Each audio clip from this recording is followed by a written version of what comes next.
ఏదైనా ఒక విషయం గురించి ఆలోచిస్తున్నప్పుడు, ఆలోచనలు ఎంతవరకు ఆలోచించాలో అంతవరకు ఆలోచించాలి. కొంతమంది అవి ఇంటికి కూడా క్యారీ ఫార్వర్డ్ చేస్తుంటారు. ఈ ఆలోచనలనేవి ఎలా ఉంటాయంటే, ఒక దోమ చుట్టూ పైన నెత్తి మీద ఒక్కొక్కసారి పల్లెటూరులో చూస్తుంటే, ఎక్కడికి వెళ్తుంటే అక్కడ ఒక దోమలన్నీ ఒక తుట్టలాగా ఆ మనిషితో పాటు వెళ్ళిపోతా ఉంటాయి. అలా ఈ ఆలోచనలు వచ్చేస్తా ఉంటాయి. అందుకని ఎక్కువ క్యారీ ఫార్వర్డ్ చేయకుండా మేనేజ్మెంట్‌లో 4 ప్రిన్సిపల్ అని చెప్తారు. మొట్టమొదటి ఏంటంటే డూ ఇట్. దాని మీద ఏదైనా యాక్షన్ చేయగలవా?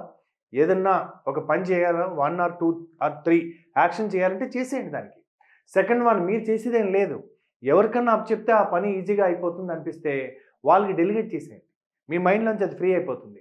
మూడవది డిలే. ఇప్పుడు దీని మీదే డెసిషన్ తీసుకోవడం. పరిస్థితి బాగోలేదు, మార్కెట్ బాగోలేదు, సిట్యుయేషన్ బాగోలేదు. లేదా ఇప్పటికి ఇంకా క్లారిటీ లేదు. అందుకని ఇప్పుడు డెసిషన్ తీసుకోవాలంటే కొంత మనం టైం వేచి చూసుండాలి అనుకోవాలనుకోండి. Delay it. దాని గురించి ఎక్కువ ఆలోచించకండి. దాన్ని నౌ 6 మంత్స్ ఫ్రమ్ వరకు అది మనం రీషెడ్యూల్ చేసాం. అందుకే 'పివి నరసింహారావు' గారిని మీరు దేని మీద డెసిషన్ తీసుకోరు అని అంటే ఆయన ఏం చెప్పారంటే, నేను ఏదన్నా డెసిషన్ తీసుకోలేదంటే దాని మీద డెసిషన్ తీసుకోకూడదనే దాని మీద డెసిషన్ తీసుకున్నా. దట్ ఈస్ ఆల్సో డెసిషన్ కదా అంటారు. And fourth one is delete it. నిజంగా అవసరం లేదనుకోండి అది. దాన్ని మీ మైండ్‌లోంచి తీసి పడేయండి.